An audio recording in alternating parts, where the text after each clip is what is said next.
Keaton, he goes by KT Thomas, Northeast Mississippi Junior College or Community College, joins us on 365 Sports, committed to Baylor over the weekend, and Arkansas, West Virginia, Mississippi State, and others very much involved. KT, thanks for your time. Just texting you back and forth. It's the first time I've actually spoken to you, but texting you back and forth, it seems like you have one hell of a personality. How much of that do you bring to the table playing the game of football? Yes, sir. Great question. First of all, thank you for having me in. Man, football is one of those games where you kind of just got to let it all out. To be honest with you, off the field, I'm a pretty quiet kid. I like to fish, hunt a little bit, chill with the guys, go to the beach every once in a while, true Florida boy. But on the field, man, I get crazy, I like to let it all out, bark at some folks every once in a while. I mean, you have to. It's a part of the game, and I feel like bringing that to the table at Baylor will definitely get the young guys' blood flowing and maybe, reignite that spark in some of the older guys who maybe haven't had that in a while. KT, what was the draw of playing for Dave Aranda in Baylor? What was the thing that put you over the finish line to committing here? Yeah, so first of all, I mean, if you don't know about Coach Dave Aranda, then you don't know football too well, right? I mean, he has developed numerous guys everywhere he's been, and they all are dominant at the next level. And so for myself, still being pretty new to the position after switching from safety, like, man, that's what I need. That's what I'm looking for. His knowledge, his player development, the skill set that I bring to the table, and then the skills that he can apply to me to help me be the best linebacker I can be. I mean, it was a no-brainer. And then when we talked, of course, besides football, we just talked about life, and he's an amazing guy. He's known as this Zen master type of guy, but man, he's hilarious when you get around him, and you can see how happy he is to be in Waco and how much he truly loves the program and his players, and that reflects on the coaching staff as well. I mean, all the guys there themselves, they're themselves this weekend, and I love that. My family loved that, and it was a great time. So, man, when I got that feeling, I knew it was God, and I knew it was telling me this is where I have to be. Keaton, I know a lot of coaches probably sell that it's bigger than football, but did you get a sense from Aranda and just the staff about their person over player mantra that is a real deal type of a thing, and it's not just a tagline or a sales pitch? Yes, sir. Yeah. So I'm not even gonna lie to you. We rarely talked about that because you could feel it. Like they didn't have to emphasize person over player. You could feel person over player. But the greatest part about that is my host was Carl, and man, he's a great kid. And when we were talking, I could feel how genuine he was and how much he loved the coaching staff for not only just saying it, but doing that with their actions. Their actions spoke louder than their words. And so the whole time we may be talking about person over player once, because you could feel that there was person over player. You could feel that when you are who you say you are off the field, it translates to on the field, right? Just consistency and loving ball and keeping your head on right and doing the right things the right way, right? And I'm a firm believer in when you put good into the world, good will come back into you. And so just being around people who have that same mindset, I mean, it's awesome. There's nothing better than it. You mentioned Coach Aranda and his background. Also, obviously, C-Rob, Coach Robinson, with what he does at linebackers and others. They need you. Baylor needs some playmakers on defense. Is that what you were told too? Yeah, so as much as they need me, I need them. So it's not transactional. It's very mutual. And so, yeah, like you were talking about his resume. So my mom is she's from Louisiana. So I grew up an avid LSU fan. So, when I finally got to see him in person, it was a full circle moment. You grow up watching a coach and watching the clips of him, changing guys' lives and turning them into elite specimens. And so just getting in front of him and having the one-on-ones and shaking his hand and, just learning more about him in a more intimate atmosphere, like it was the best thing ever. I had a smile on my face the whole time. So you mentioned some of the guys that he had. You're a linebacker. Is Devin White the one you look to the most, or is there somebody I'm leaving out in that discussion? Yes, sir. Yeah. So Devin White, Patrick Queen, Terrell Bernard, just to name a few. Shoot, T.J. Watt. So he had them all types of sizes, speeds, different body types. different skill sets. And so I think that that's even greater than just a name, is that you look across the board, all his guys had a multitude of skill sets. All of them couldn't run, some couldn't run, some were big, some were small. Some were really great tacklers, some were just, I know how to get a guy down.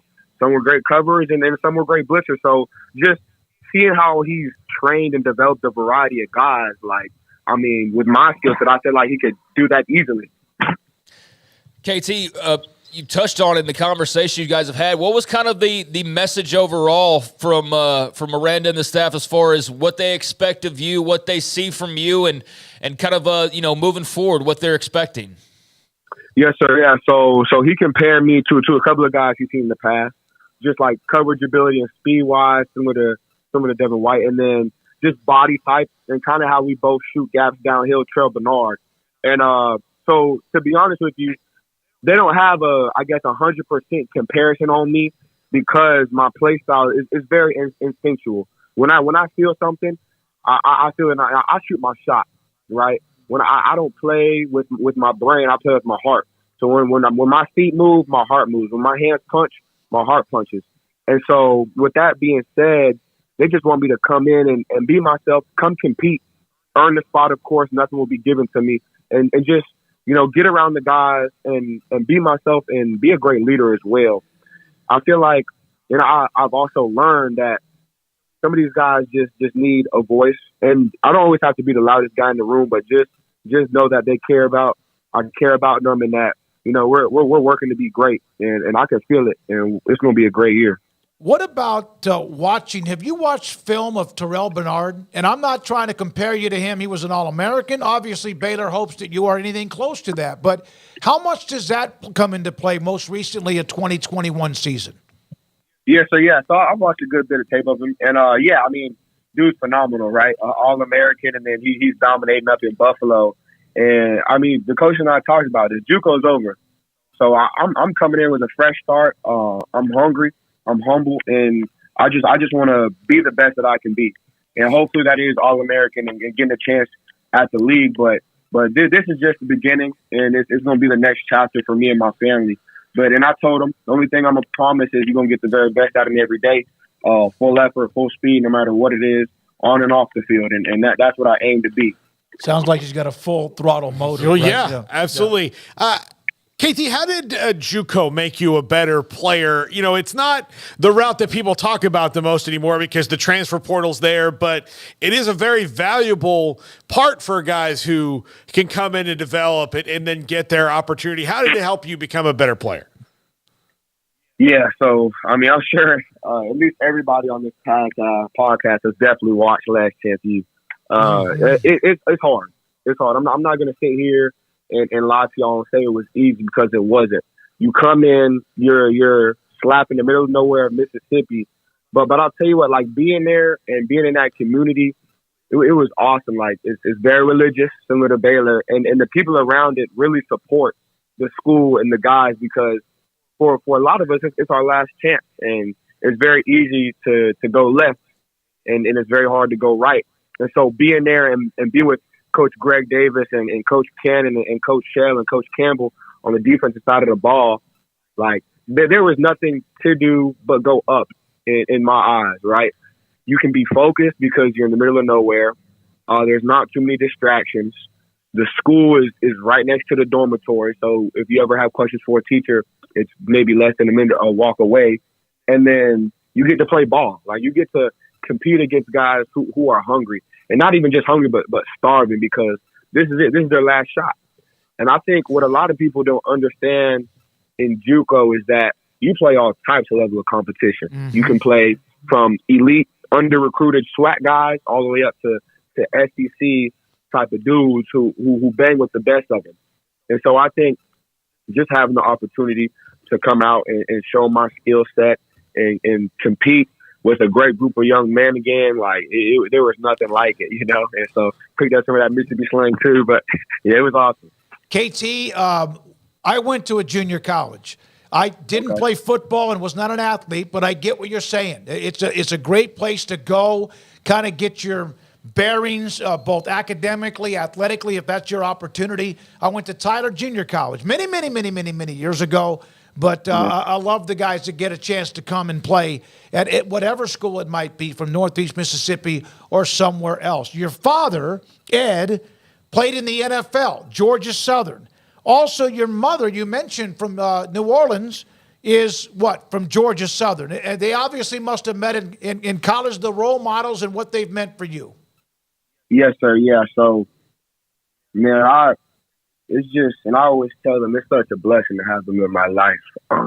My dad from a small little town, Thomasville, Georgia, came from nothing, right? And made something great of himself. And so he's always instilled in me that hard work will beat anything. Now, you're not always going to win because of your hard work, but just working hard and having that competitive edge and being humble about it, good things will come your way. And so, man, my whole life, it's like I said, it's been a blessing to be able to look up to both of them and just watch them chase their dreams. I mean, my mom, she was a teacher. And I always remember this because my dad would always push her to be greater because she could impact. She's one of those people that when she loves you, she loves very hard, and she's determined to make you the best. And so I say that I was maybe in second grade, and she quit teaching to go pursue nursing. And I used to watch her, cry at 1 a.m. because of how rigorous it is to become a nurse. And she would study for days straight. I mean, there were times where I would barely see her, but I knew she was working hard to chase her dreams. And just being at a young age and seeing that, and then seeing how successful she is now, being a NICU nurse, like, man, it's just, I know anything's possible. When you put your mind to it and you're determined, you can make nothing into something real quick. And so I'm a firm believer that when you believe in yourself and work for something, you can get anything. And it's just them doing that has showed me, and that's why I believe in myself and other guys who are similar so much. Stacey Kelly, let's see, Mistros, Mistyros. These are either friends or families. Vonetta Flowers are in the chat, loving what you're saying. They know you pretty well, giving us even more information about you as a player and a person. Any of those names ring a bell? Yes, sir. Yeah, shout out to them. That's auntie in there, beloved friends. Really, my friends are like my family, but yeah, man, they're great people. They've all had some really good impacts in my life. It's just like I said, it's a blessing to have them. All right, now I want to know about your brother. He's what, 13 or 14 years younger than you? Is it Cruz? Is that right? Yes, sir. Yeah. So Cruz Thomas, we have a 15-year split. So man, he's a character, but man, we don't skip a beat, right? He'll come in whenever I get a chance to come home, wake me up early, bother me or whatever. So I'm like, okay. Next morning, it's Saturday. He doesn't have school, but I still tell him he has school. Get him up real early, get out the door, and then he doesn't have school. So, but yeah, man, he's awesome. I love him. It's been a blessing to have him in my life. I think we always talk about this and how the house was going to get real quiet soon. But man, when he was born, it was like another light shine through the doors, and man, it's just been nothing but a blessing. I love my little brother so much, and another reason why I do this is for him. Yep. I want to be the greatest role model I can for him and show him that chase your dreams, man. Do whatever it is that you love, because one day, he's going to be a dad to somebody. He's going to be my little brother forever, but eventually he's going to be, bigger than that, right? Yep. So, but yeah, man, I love him, and I'm excited to see where the future takes us. DeValio Anderson, I hope I said that right. DeValio Anderson, yes, sir. Keaton on the chat. It sounds like a lot of people are excited. It sounds like a lot of the Baylor fans who've been listening to you, and not just about football, who you are and what a lot of life means to you, are excited. You went to West Virginia, then went to JUCO. They were a part of the mix in Arkansas, Mississippi State. In the end, and I'm sure West Virginia is a place you knew since you were there, in the end, Craig brought this up about Dave Aranda and his role. What was another part of the decision to play at Baylor and you had other good football teams wanting you to play for them. Yeah, so another great question. Obviously, Baylor is very, very religious based. It's a Christian community, and I love that. I tell people all the time how much I used to struggle with my faith a little bit when I had some tough injuries and things weren't going my way. And I used to always ask why. But why means a lot of things, you know. Who helped you, right? Who hurt you? And then when you think about it, it's really always both. But then I thought about the who helped you piece, and I started counting all the people who helped me in my life, and the first one I could think of was God. And, you know, like I said, going to Northeast and getting a chance to reignite that flame has been amazing for me. I think I've always thrived in Christian communities because you feel it a little more. It hits your heart a little more. And so that was definitely a big factor. I mean, like, it's a beautiful place. I had a great time in Waco. The food's amazing. The people are amazing. It's just, I don't think I could see myself anywhere else. And obviously, I really do appreciate everybody in this process who has offered me and shown interest in me and believed in me. But, man, when you get that feeling, I mean, you know, probably when you got married or when you had your first child, like, you just know that's the place. That's who you're meant to be with, or that's where you're meant to be. KT, well, it's been I felt like just by our text messages you had a heck of a personality. There's no doubt about it, and obviously a heck of a football player as well. When do you arrive on campus? Is it the middle of January? When are you going to be here? Yes, sir. Yeah, so it'll be sometime in January. I don't know yet, but I'm excited. I'm ready to get to work. I'm ready to talk with the guys and then get after this thing. I can feel it. We're going to do something great. And I'm excited. Thank you very much, KT. We appreciate your time. Keaton Thomas, Northeast Mississippi Community College, a part of the show here on 365 Sports.